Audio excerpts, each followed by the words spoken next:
Hello दोस्तों, कैसे हैं आप लोग। स्वागत है आप सभी लोगों का, आप सभी के अपने चैनल सपोर्टिंग आप फार्मेसी में। दोस्तों आज का ये वीडियो आप सभी लोगों के लिए बहुत ही महत्वपूर्ण होने वाला है, क्योंकि आज की इस वीडियो में आप लोगों को कुछ इमरजेंसी इंजेक्शन के बारे में पूरा डिटेल बताने वाला हूं। तो आज की इस वीडियो में इंजेक्शन के बारे में बताऊंगा, वो भी इमरजेंसी इंजेक्शन जो कि इमरजेंसी की कंडीशन में यूज किए जाते हैं। आज का वीडियो बहुत ही महत्वपूर्ण है। अगर आप मेडिकल के छात्र हैं या फिर आप प्रैक्टिस करने वाले छात्र हैं, एक बार इस वीडियो को पूरा देख लेते हैं तो सारी की सारी जानकारी आप लोगों को यहाँ पर एकदम आसान भाषा में आप लोगों को हो जाएगा। और अगर किसी को कुछ नहीं समझ में आता है तो वो तुरंत आप लोग कमेंट बॉक्स में आइए और बता दीजिए नहीं समझ में आ रहा है। अगर डाउट क्लियर करने लायक रहेगा तो कमेंट में ही सॉल्व कर दूंगा, नहीं करने लायक रहेगा तो अगले वाले वीडियो में आपको बता दूंगा। तो चलिए दोस्तों वीडियो को शुरू करते हैं बिना देर के हुए। लेकिन स्टार्ट करने से एक महत्वपूर्ण सूचना यह है कि सपोर्टिंग आप फार्मेसी के इस चैनल पर यह वीडियो बनाया जाता है केवल और केवल मेडिकल छात्रों के नॉलेज के लिए। तो कोई भी दवा अपने से ना इस्तेमाल करें बिना डॉक्टर के सलाह के। देखिए यहाँ पर बहुत सारे अलग अलग प्रकार के इंजेक्शन हैं, जैसे कि atropine sulphate injection, midazolam injection, potassium chloride injection, dextrose 25%, normal saline 3% injection, adrenaline injection, propofol injection, vitamin K injection, Avil injection, tranexamic acid injection, mannitol injection, dopamine injection. इस तरह से बहुत सारे अलग अलग प्रकार के इंजेक्शन आते हैं। ये सारे इंजेक्शन का यूज क्या होता है, किस लिए इसका इस्तेमाल किया जाता है, ये सारी चीज़ों के बारे में यहाँ पर आपको एक वीडियो में पूरा डिटेल बताऊंगा कि इंजेक्शन क्या है क्या नहीं है, किस रूट से लगाना है किस रूट से नहीं लगाना है, वो सारी बात आप लोगों को यहाँ पर बताऊंगा। तो चलिए एक एक करके शुरुआत करते हैं सबसे पहले इंजेक्शन के बारे में। जो कि सबसे पहला जो इंजेक्शन है दोस्तों वो है एट्रोपिन इंजेक्शन। अब ये क्या है, एट्रोपिन इंजेक्शन ये है आपका, ये जो होता है इसको IM रूट से भी लगा सकते हैं, IV रूट से भी लगा सकते हैं, SC रूट से भी लगा सकते हैं। इसका क्या काम होता है, किस लिए इसका यूज किया। तो जिन लोगों का हार्ट बीट स्लो हो जाता है and antidote of organophosphate poisoning में भी इसका यूज किया जाता है। हार्ट बीट अगर किसी का स्लो हो गया है तो उस कंडीशन में एट्रोपिन इंजेक्शन काफ़ी ज़्यादा यूजफुल एंड पॉपुलर ये माने जाते हैं। थोड़ा सा इसको जूम करके अगर देखना चाहते हैं तो इसको भी आप लोग देख सकते हैं। ये है एट्रोपिन सल्फेट इंजेक्शन, जो कि ये यूनाइटेड स्टेट फार्माकोपिया का ये इंजेक्शन होता है। USP लिखा हुआ है यहाँ पर ना, यूनाइटेड स्टेट फार्माकोपिया के ये सारे इंजेक्शन हैं। इसी तरह से अगले इंजेक्शन के बारे में चलिए जान लेते हैं। अगला जो इंजेक्शन है वो है माइडाजोलम इंजेक्शन। अब माइडाजोलम हो गया, एलेप्राजोलम हो गया, लोराजीपैम हो गया, ये सारे क्या होते हैं, सीडेटिव मेडिसिन होते हैं। और सीडेटिव मेडिसिन इमरजेंसी कंडीशन में ही यूज किया जाता है। वैसे अगर आप जाकर के किसी भी मेडिकल पर, किसी भी दवाइयों के क्लिनिक पर, किसी भी हॉस्पिटल में कहीं पर भी आप जाकर के इस तरह की दवाइयाँ, इस तरह के इंजेक्शन अगर आप मांगेंगे तो कभी भी आपको नहीं मिलेगा, समझ गए। और ये सारे जो इंजेक्शन होते हैं माइडाजोलम इंजेक्शन, इसको मांसपेशियों में भी लगाया जा सकता है, नस में भी लगाया जा सकता है। ये एनेस्थेसिया के कंडीशन में एंजाइटी से रिलीफ पाने के लिए इस मेडिसिन का यूज किया जाता है, जो कि माइडाजोलम के नाम से ये माना जाता है, नाम से ये जाना जाता है। माइडाजोलम इंजेक्शन, एलेप्राजोलम होता है, लोराजीपैम होता है, ये सारे अलग अलग नामों से जाने जाते हैं। इसी तरह से कुछ और भी इंजेक्शन के बारे में चलिए हम जान लेते हैं। जैसे कि अगला जो इंजेक्शन है वो है potassium chloride injection. Potassium chloride injection IV infusion के रूप से लगाया जाता है। इसका जो काम होता है, पोटेशियम क्लोराइड इंजेक्शन है ना, तो अगर किसी के शरीर में पोटेशियम क्लोराइड की डिफिशियंसी हो जाता है, बॉडी में डिफिशियंसी को हिंदी भाषा में क्या कहते हैं, कमी हो जाना। तो अगर किसी के शरीर में पोटेशियम क्लोराइड की कमी हो जाता है तो उसको ठीक करने के लिए, उसका इलाज करने के लिए पोटेशियम क्लोराइड इंजेक्शन का यूज किया जाता है। समझ गए आप लोग, एकदम आसान है ये, तो एकदम ईजी है। इसी तरह से अगले इंजेक्शन के बारे में चलिए जानकारी ले लेते हैं। डेक्सट्रोज 25%। अब ये क्या होता है, D25 लिखा रहता है इस तरह से। तो इस तरह से आप लोगों ने देखा हुआ ये IV इन्फ्यूजन के रूप से केवल लगाया जाता है, जो कि बोतल्स पे देखते हैं D5, D10, D25 इस तरह से लिखा हुआ रहता है यहाँ पर, जो कि डेक्सट्रोज 25% के सॉल्यूशन होते हैं। इसका यूज किस लिए किया जाता है, सबसे पहली बात IV फ्लूइड जो होते हैं उसको लगाया जाता है। अगर फ्लूइड लॉस हो गया, डिहाइड्रेशन हो गया, तब उस कंडीशन में इसका यूज किया जाता है। और एक बात, डेक्सट्रोज 25% का यूज किया जाता है हाइपोग्लिसिमिया के केसेस में। समझ गए आप लोग, हाइपर नहीं, हाइपो, लेवल कम हो गया है ग्लिसीमिया का, तो उसको मेंटेन करने के लिए इसका यूज किया जाता है। और इसी तरह से चलिए अगले इंजेक्शन के बारे में हम लोग जानकारी ले लेते हैं। जैसे कि अगला जो इंजेक्शन है वो है YNS 3%। ये क्या है, YNS 3% का इंजेक्शन है, जो कि आप देख सकते हैं ये। अब ये क्या होता है, इसका यूज किस लिए किया जाता है, ये जो दोस्तों YNS 3% का इंजेक्शन होता है, केवल IV इन्फ्यूजन के ही रूट से इसको लगाया जाता है हमेशा। और इसके अगर हम काम के बारे में बात करें कि इसका यूज क्या होता है, किस लिए यूज किया जाता है, तो इसका यूज किया जाता है ठीक करने के लिए। अगर किसी का फ्लूइड रिप्लेसमेंट हुआ है शॉर्ट टर्म के लिए, या फिर शरीर में डिहाइड्रेशन हो गया, मतलब पानी की कमी हो गया है, उन सारी चीज़ों को मेंटेन करने का ये काम करते हैं। शायद आप सभी लोगों को ये बात भी एकदम अच्छे से समझ में आया होगा। तो चलिए हम बात करते हैं अगले इंजेक्शन के बारे में।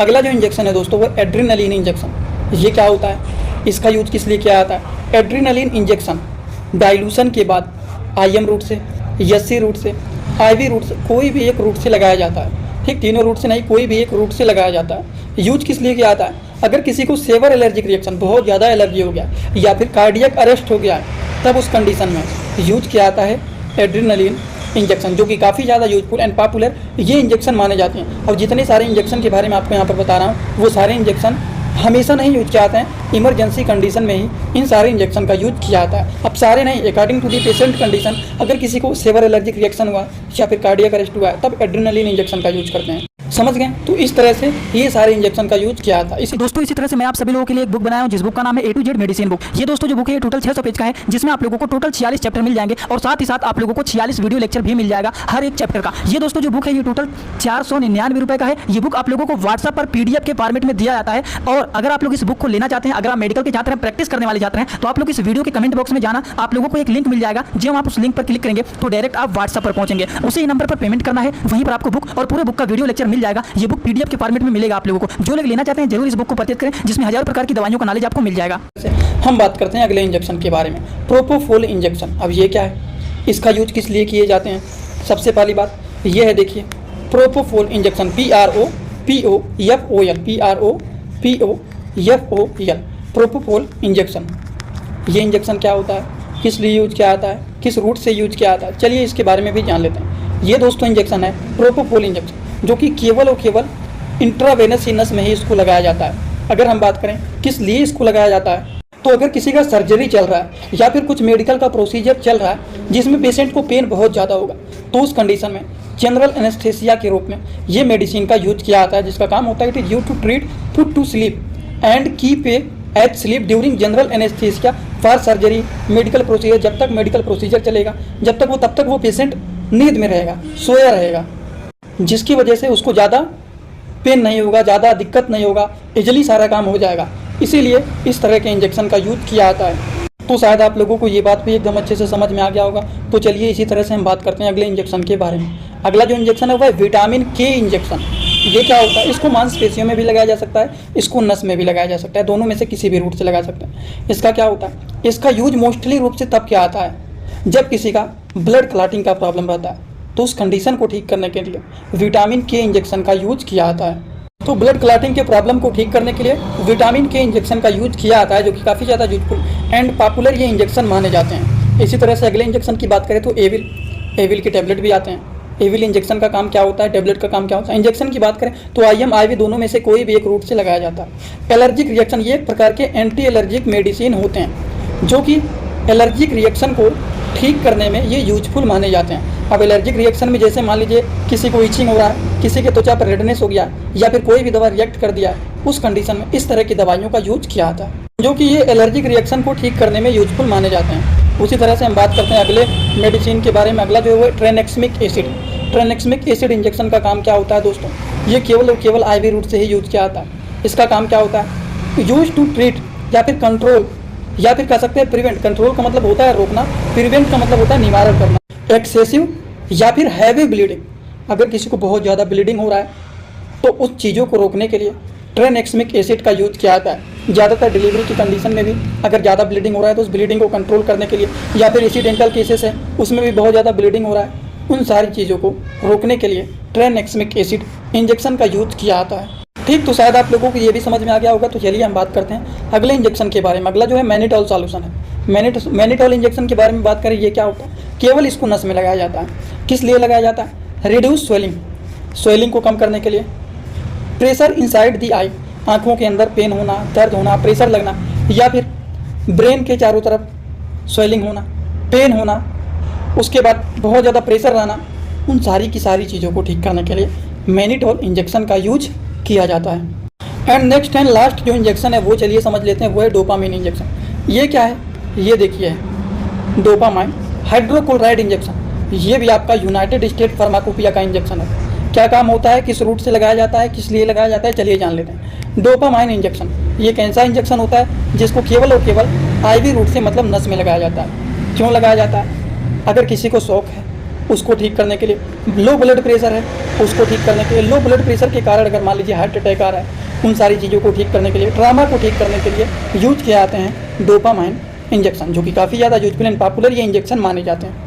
और इसी तरह से आप सभी लोगों को बहुत सारे अलग अलग प्रकार के इंजेक्शन के बारे में यहाँ पर बता दिया हूँ। आई होप आप सभी लोगों को ये सारी की सारी बात एकदम अच्छे से समझ में आया होगा। अगर आप लोगों को समझ में आया हो तो आप सभी लोग सीधा सीधा कमेंट बॉक्स में आएंगे और अपना फीडबैक जरूर देंगे कि आज का वीडियो कैसा लगा। समझ में आया हो तो भी प्लीज़ एक कमेंट कर देना, अगर ना भी समझ में आया तो भी एक कमेंट जरूर कर देना, जिससे थोड़ा बहुत अनुमान लग जाता है कि हाँ आप लोग देख रहे हैं इतने सारे लोगों को समझ में आया और इतने सारे लोगों को नहीं समझ में आया। एक बात और, जो लोग हमसे इंस्टाग्राम में पर्सनली जुड़ना चाहते हैं वो भी जुड़ सकते हैं। जुड़ने के लिए आप सर्च कर सकते हैं सपोर्टिंग आप फार्मेसी, जो चैनल का पूरा नाम है। फेक आईडी भी आपको मिल सकते हैं, उस आईडी को फॉलो करना जिसके फॉलोवर 1200 से ज़्यादा फॉलोइंग केवल और केवल एक है, वही रियल अकाउंट है। छोटे छोटे कंटेंट वहाँ पर भी बनाता रहता हूँ, जुड़े रहेंगे तो बेनिफिट मिल सकता है। आगे आपकी मर्जी।